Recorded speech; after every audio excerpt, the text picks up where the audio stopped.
Денеска е посебна сабота за нас овде во Кавадарци, сабота посветена на благодарност.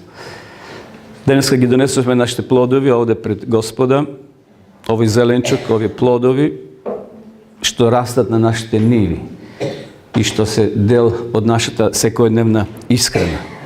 Верувам дека сме сите ние благодарни што Господ не изобилно благословуваше, што ги задоволуваше нашите потреби, а не желби. Понекогаш ние имаме многу големи желби.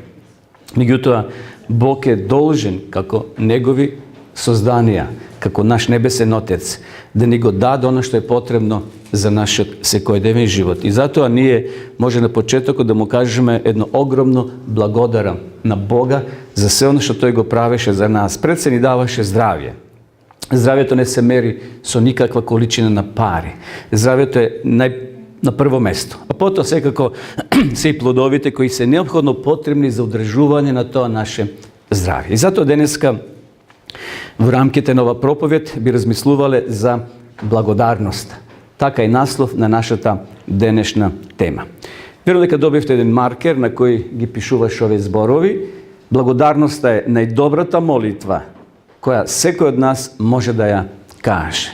Тука не треба филозофија, не треба пари, не треба некоја умешност. Благодарноста е најдобрата молитва која секој од нас може да ја каже.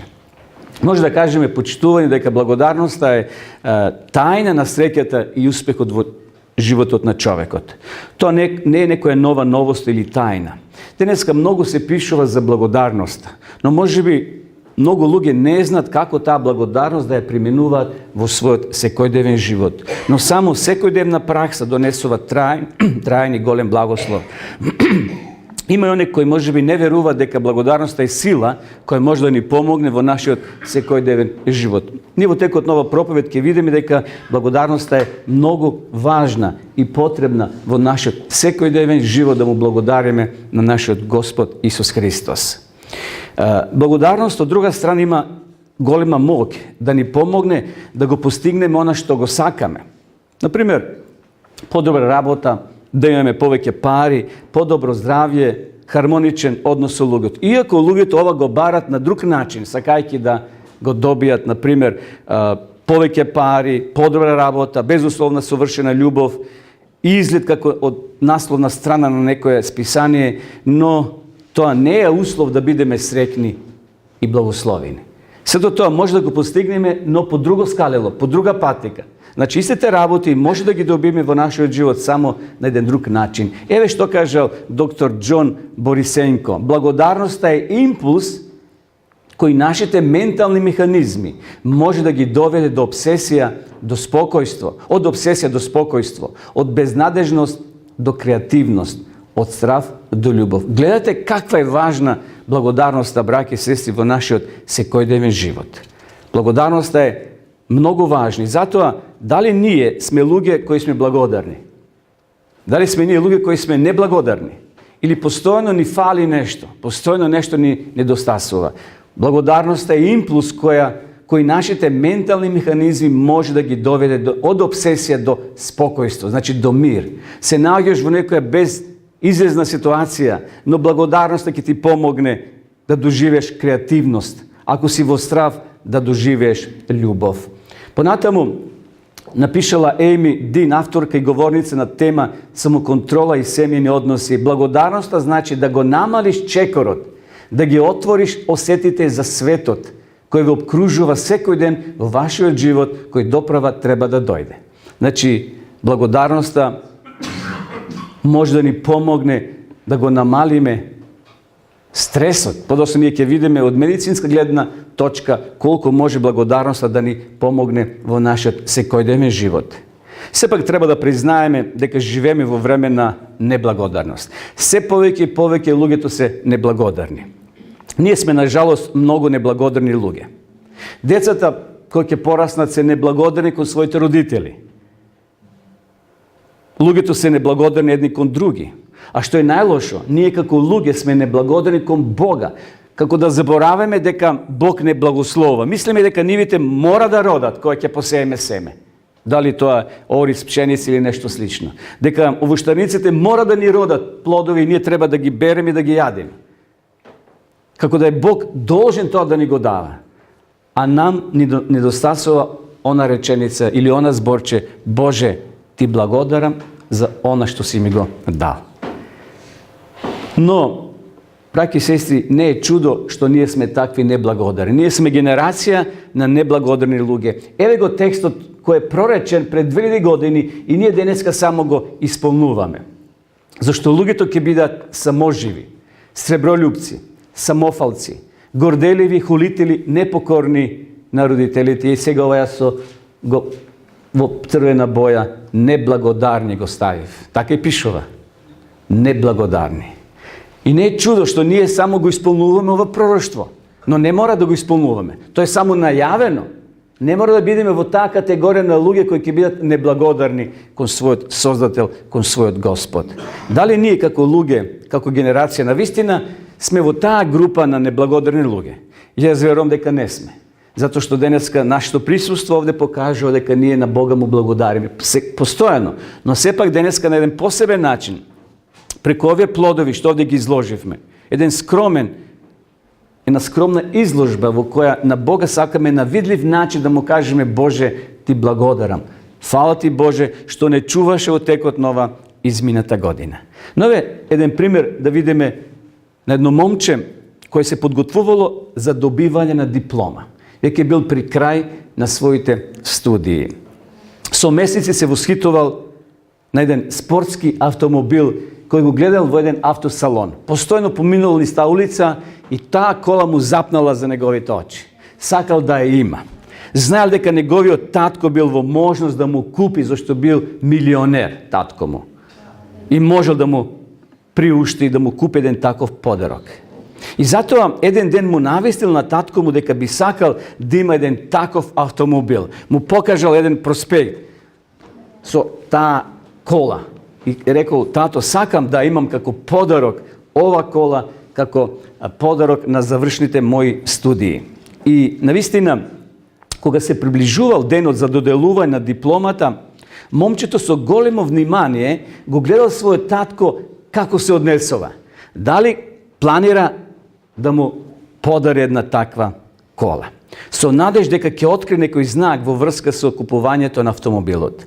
Еден ден татко му го повикал во својата работна соба. Му рекол дека е многу горд на него, дека е среќен што е негов син и дека многу го сака. Во таа прилика татко му, на негово изненадување на синот, извадил еден спакован подарок. Го примил в раце, помалку разочаран, и кога го отворил тој подарок, тој видел една стара книга. Пред него се покажала стара книга со кожни корици. Изнервиран, со зголемен тон на гласот се обратил кон татко му: лежиш на пари, а си ми купил една обична книга. После тие зборови, ја зел книгата, ја фрлил на масата во работната соба и така лутито излегол од собата и повеќе не се вратил со години дома. Поминало доста години.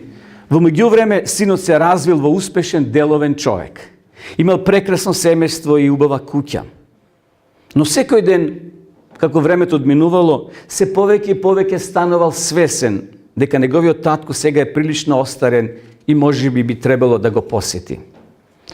Но пред да оствари својата намера, дошол поштар и му дал еден плик со телеграма на која пишувало дека неговиот татко само што починал и дека целиот имот му го оставил немо. И сега решил да отиде, да се врати во татковата куќа. Го мачила совеста и бил мошне вознемирен. Кога влегол внатре во куќата, се упатил повторно во татковата работна соба. Мислите му се постојано враќале на тој последен разговор со својот татко, кога ја зел книгата и ја фрлил таму на масата. Ги следел книгите во полицата и отеднаш очите му се насочиле кон истата маса и ја видел истата книга која стоела со години таму кај што ја оставил. Со солзи во очите, ја зел книгата в раце, почнал да ја прелистува. И таму од задната страна, од корицата на задната страна, на таа истата книга, што ја фрил пред повеќе години, испаднал еден плик, а внатре клуч. Клуч од автомобил.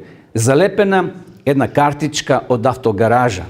На картичката го пишувало името на гаражата, типот на автомобилот и датумот на продажбата потврден со печат. Тоа бил истиот датум кога ја добил дипломата. Ја разбравме пораката.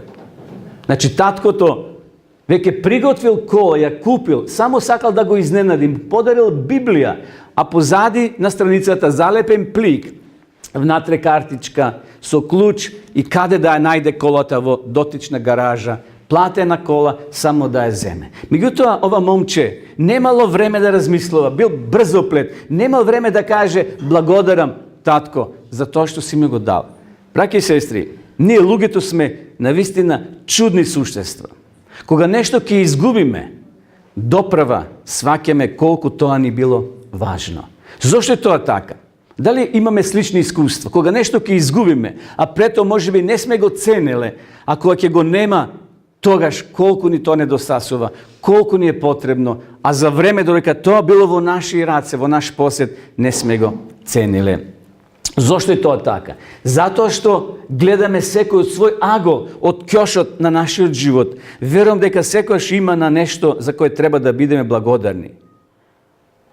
Сега можам да наредам овде на таблава или на ова цела листа за што треба да му благодариме. Па за очите да благодариме, за ушите, за слухот, за вкусот. Знаете, има луѓе кои не чувствуваат што е кисело, што е солено. Има луѓе кои не гледат. Има луѓе кои не може да одат. Има луѓе кои не може да допират. Има луѓе кои се без раце, без нозе. Има милион причини зошто секојдневно може да му благодариме на Господа. Треба да запаметиме едно. Не можеме во исто време да бидеме благодарни и несрекни. Тоа едноставно не оди едно со друго. Чувството на среќа е нешто што почнува да не опфаќа и расте во нас, додека се подсетуваме и го набројуваме она за кое треба да бидеме благодарни. Денеска многумина трчаат по положај, да достигнат нешто. Убаво човек да има цел.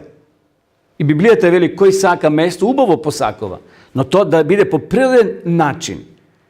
Трчат за положај, позиција или за пари, еден ден тоа ќе го добијат, кога ќе го добијат тоа што го посакуваат, ќе разберат, ќе сватат дека изгубиле она што им е најдрагоцено, а тоа е целиот нивни живот. Често пати среќавам луѓе кои не се задоволни, а ги имат 100 причини да бидат благодарни, но сакат повисоко нешто, сакат нешто поубаво, убаво да се стремиме, но понекогаш тоа ни се возвраќа како бумеранг. Тогаш сме и неизмерно несрекни. За таквата положба најголеми виновник е токму аголот на нашето гледање. Како ги гледаме работите, од кој агол гледаш? Ако гледаш од некоја отстрана, како агол, овде ако гледаме сега одназад, ќе речеме ова не е убаво средено, но ако гледаме однапред, добиваме на убава слика. Така и во нашиот живот. Се зависи од кој агол гледаме на нашите благослови што Господ секојдневно ни ги дава. Господинот Рајдар Киплинг еве што кажал на една група од своји студенти. Тој на Универзитетот Мегли во Монтреал одржал говор и помеѓу другото кажал нешто впечатливо што вреди да го спомнеме денес. Ги предупредил студентите да не трчат за пари, положба или слава. Еве што кажал. Еден ден ќе запознаете некој на кој тоа не му е важно, тогаш ќе сватите колку сте сиромашни. Може и ти цел живот си вложил во нешто, а некој ќе рече тоа за мене опште не ми е важно, не е битно. И тоа ти паја како издовен балон. А ти толку се стремил, а луѓето тоа не го ценат и воопшто не им е битно, зашто ти гледат од свој агол на благодарност кон Господа.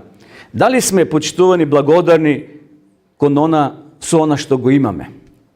Ако не сме задоволни со она што го имаме сега, нема да бидеме задоволни со она што ќе го имаме утре. Личност која не може да ужива со 10 денари во джеб, тој не може да ужива ни со 10.000 евра во джеб. Зошто? Бидејќи среќата, благодарноста и задоволството не се наоѓа во оно што е однадвор, туку оно што е внатре. Сте видели некои сиромашни луѓе на око гледано, а така се среќни, расположени, како се да им е во ред. Зошто? Тие се задоволни со тоа што го имат. Секој ден, вели Библијата, си носи свој благослов. Секој ден. Убаво, вели Јаков, ние да планираме, послание на Јаков, посланица на Јаков. Меѓутоа, ако седнем и планираме утре ова да го направиме, задутре на следната година друго, а Бога не го ставиме во тој контекст, се ќе биде џабе, се ќе биде бадијала. Чувството на благодарност е едно од најсилните навики кои можете да го имате и поради тоа ќе ни гарантира секој ден да живееме во свет на изобилство и благосостојба. Значи, чувството на благодарност, ако не го одгледуваме, браќи и сестри, не само сега ние еднаш во годината носиме плодови, тоа како обележи го правиме како белек. Меѓутоа, постојано, секојдневно, ние треба да упатуваме молитва на благодарност кон Бога за секој нов ден што ни го Бог подарил во нашиот живот. Знаете колку луѓе би се минувале со нас? Колку луѓе би сакале да влезат во моите чевли, јас во твоите или во нашите, мислејќи дека ако бидат во моите чевли, тие ќе бидат популарни или ќе бидат славни некои како што сте вие. Не мора тоа да значи. Но тоа е, на жалост, нашата грешност. Мислиме дека тој живее подобро ако има толку или онолку. Чувството на благодарност е едно од најсилните навики кои можете да го имате и поради тоа ќе гарантира секој ден да живееме во свет на изобилство и благосостојба. Тогаш ќе имаме стотина причини на кои треба навистина да бидеме благодарни, бидејќи секогаш постои таму некој кој со радост би се менувал со вас, со она што го имате. Чекат на ред милиони луѓе кои би се менувале со нас, зашто живеат многу подолу од нас и може би сакале да достигнат ниво на кој сме ние. А ние може би сме неблагодарни во ситуација во која се денес наоѓаме. Господја Мелоди Беатие, еве што кажала. Благодарноста е смисол на нашето минато, ни носи мир во сегашноста и создава визија за еднината. Прекрасно кажано. Значи, благодарноста ни дава смисол на она што поминало. Дека тој животен пат што сме го поминале, Божја рака била со нас, во добро или во зло. Не навлегувам сега. Меѓутоа, благодарноста е таа која дава смисол на минатото. Вели, дава смисол и им носи мир на сегашноста во ситуација во која се сега наоѓаме. И што е уште поважно, создава визија за еднината, дека нема да бидеме сами. Дека Бог постојано ќе ги задоволува нашите потреби, оно што е потребно за нашето семејство, за нашите животи. Еве, ќе спомнам неколку совети или подсетувања во врска со благодарноста. Секој утро кога ќе станеме, да направиме список на работи за кои треба да бидеме благодарни. Дали го правиме тоа? Ја не го правам, например. А убаво тоа да го правиме. Значи, да земеме еден лист хартија и да напишеме основни работи за кои треба да му благодариме. Дајте им предност на убавите работи. Значи, убавите работи што ги имаме во домот. Имаме кров над глава, стан, куќа, нива, кола, автомобил. Напишите ги тие работи што за кои може да му благодариме на Бога. Или за работи што се случиле во минатите денови. Сонот ќе ви биде многу поубав, а денот кој е пред вас ќе ви биде многу порадостен. Понатаму, луѓето кои чувствуваат високо ниво на благодарност не го познават чувството на незадоволство. Знаете, има луѓе кои се постојано незадоволни. Постојано нешто им фали, нешто им недостасува. Една студија покажала дека благодарноста може да ја намали дури и депресијата. Луѓето кои често благодарат, кои ќе се соочат со неволи и маки, побрзо се опоравуваат.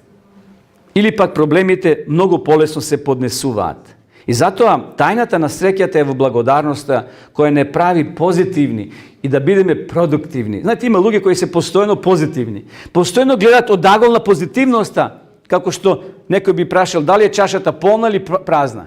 Знаете оној пример. Некој велат скоро при крај. А некој фали, недостасува. Веднаш негативното го гледат. A nekoj ќе каже скоро е полна, меѓутоа некој каже им фали вода. Значи тој гледа од свој агол на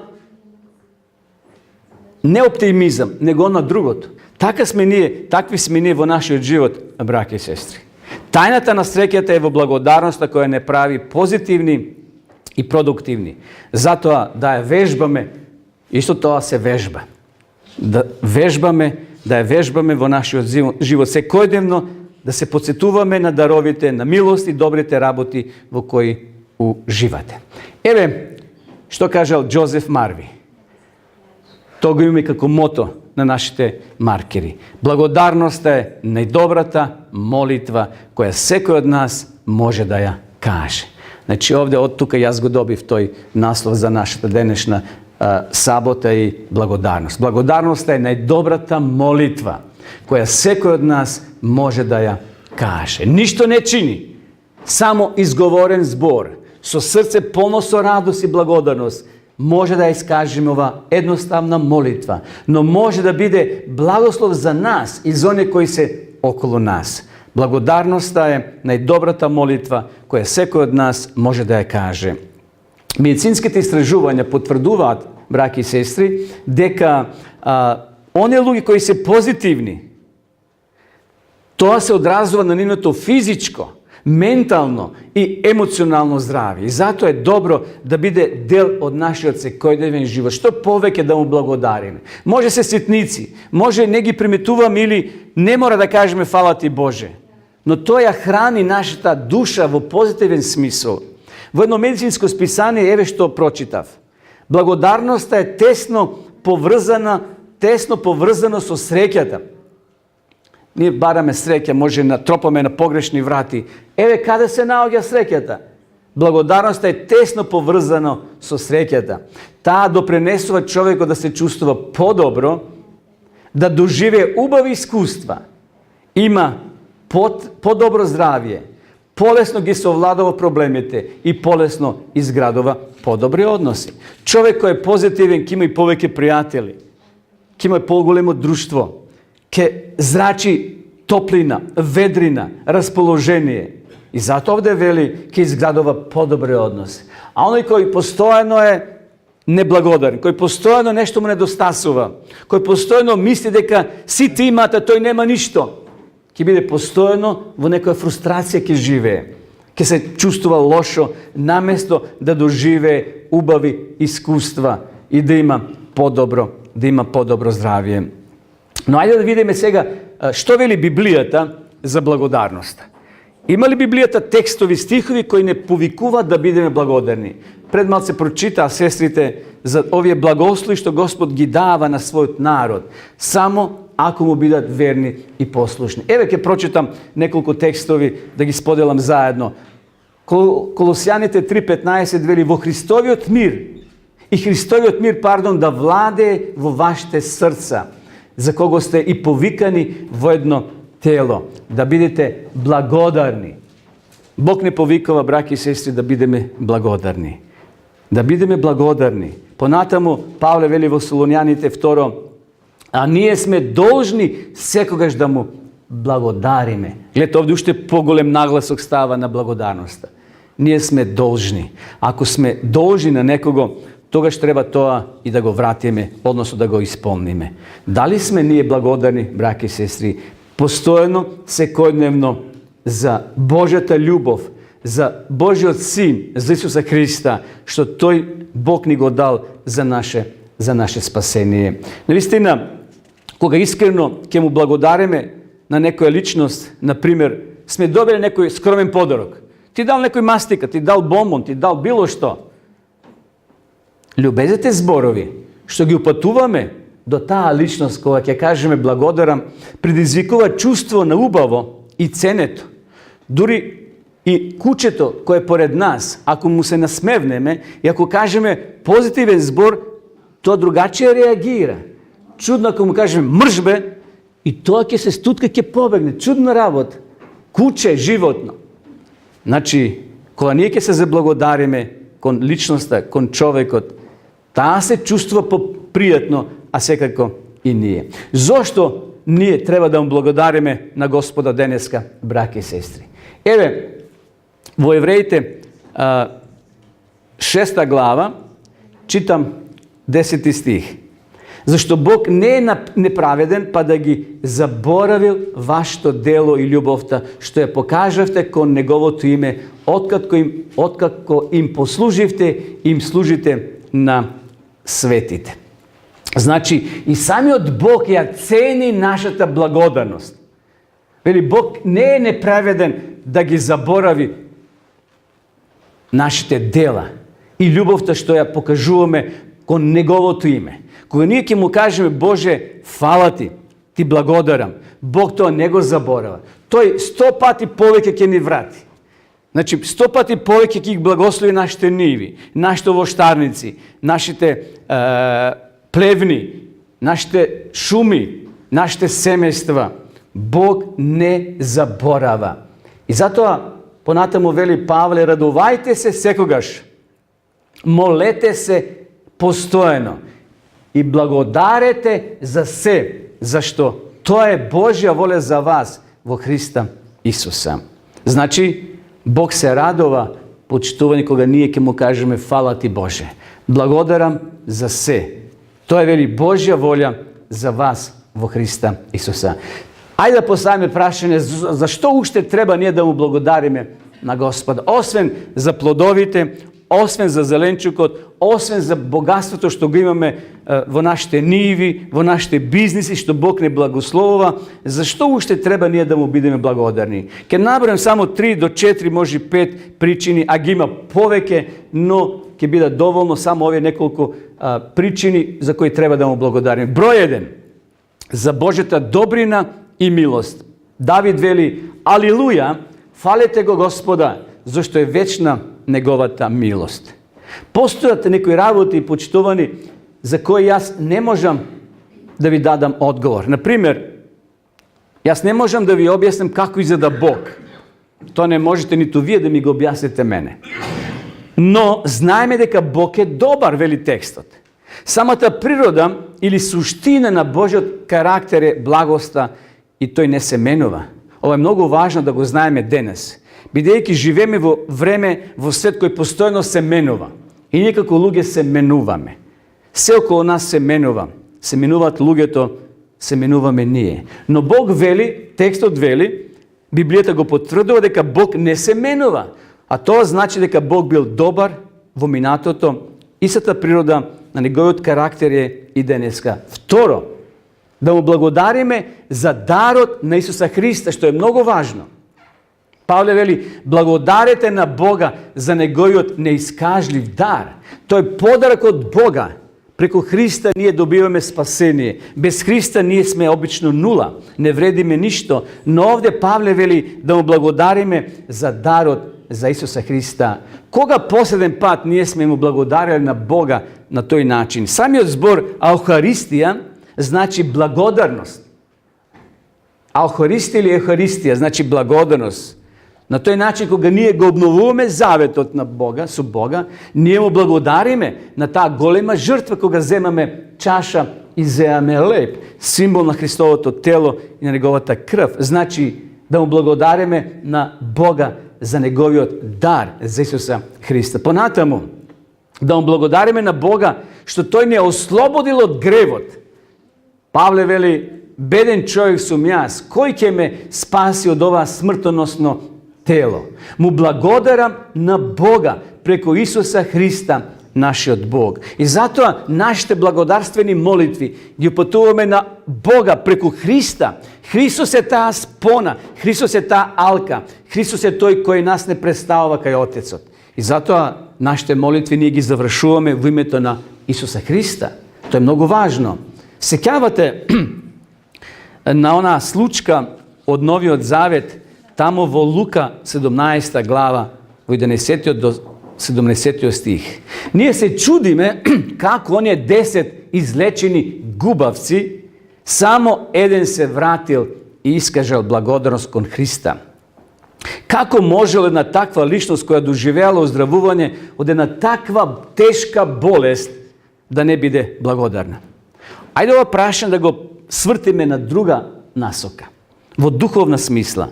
Kako lice koje je doživelo ozdravuvanje od bolest koje se vika greh može da ostane neblagodarna? 10 gubavci bile site izlekuvani. Samo jedan se vratil. Nito jedan drug biblijski izveštaj не ни возможува така сликовит приказ на човечката глупост и грешка на неблагодарно срце кон Бога. Само един останал свесен, постанал свесен и се вратил ка Исуса. И не е чудно што се случило со него. Тој е почувствувал Христовата сила во својот живот. Поплане ве поканувам на посебно проучување за 10 губави луѓе. Во 5 и 10 имаме посебна тема. Да видиме што се случило со овие 10 луѓе. Зошто само еден се вратил, а останатите му свртеле грб на Бога, а биле заболени од тешка болест. Поплане ќе имаме посебно проучување. И уште една причина зошто да му благодариме на Бога. За Божето присуство. Господи, Давид вели, на Тебе се надевам. Не оставај никогаш да се засрамам. Ние треба да бидеме благодарни поради тоа што Тој кој не создал, кој не сака, доаѓа во нашите животи, носејки свој ветување дека никогаш нема да не занемари. Може ќе бидеме отфрлени од општеството, од домашните, од пријателите, па дори од црквата понекогаш, на жалост. Може да бидеме отфрлени, но Бог никогаш нема да не отфрли. Бог никогаш нема да не отфрли, зашто Тој постојано не сака. Нито за миг не треба да се плашиме дека Бог ќе не испушти од вид, поради тоа што може би моментално е зафатен со нека друга работа во Вселената. Не. Кога ние му даваме на Бога прво место, кога на Бога му благодариме, ние со тоа признаваме неговата присутност во нашиот живот, но и нашата вера во него и неговата сила. И затоа, браќи и сестри, нека Господ ни помогне. Нека овој денешен ден, ден посветен на благодарност, да биде само еден мал исчекор и подсетување дека се е од Бога. Овие плодови е израз на Божјата грижа, на Божјата љубов кон своите созданија. Бог не заборава. Бог горе во Вселената, таму вели Библијата на третото небо, но Бог има место, има време и место за тебе и за мене. Тој нема да те заборави како што вели Давид, никогаш. Тој е постојано со нас. Некој човек го прашале на кој јазик ќе се зборува на небото. Што мислите на кој јазик? Тој малце подразмислил и еве што кажа. Не знам, немам појма, но сигурен сум во едно, дека тоа ќе биде јазикот на благодарноста кон Бога. Убаво кажано. Ние предпоставуваме ќе се зборува ангелски, небесни јазик, се тоа во ред. Но овој човек го кажал она што го чувствувал во своето срце. Не знам, немам појма, но на небото сигурен сум во едно, дека тоа ќе биде на јазикот на благодарноста кон Бога. Таму, во тој нов свет, 24 сати, ден денес ангелите искажуваат благодарност кон својот Создател. Тоа ќе го прават и сите спасени. А секоја сабота, вели Библијата, од сите краиште на светот ќе доаѓаат во Ерусалим да се поклонат пред големиот Бог и да искажат својата благодарност. Ако не научиме денес, почитувани, да бидеме благодарни, да не се надеваме дека таму ќе се најдеме. Денес е време да го научиме тој јазик на благодарност еден кон друг, за да можеме да продолжиме со истиот јазик и на новата земја. И сосема на крај, да ја повториме главната лозинка за денешната сабота. Благодарноста е најдобрата молитва која секој од нас може да ја каже. Нека Господ ни помогне и нека не благослови да бидеме навикнати и да го усвоиме тој збор благодарам како составен дел од нашиот живот. Фала ти Боже. Благодариме за сите твои благослови. Амин. Амин.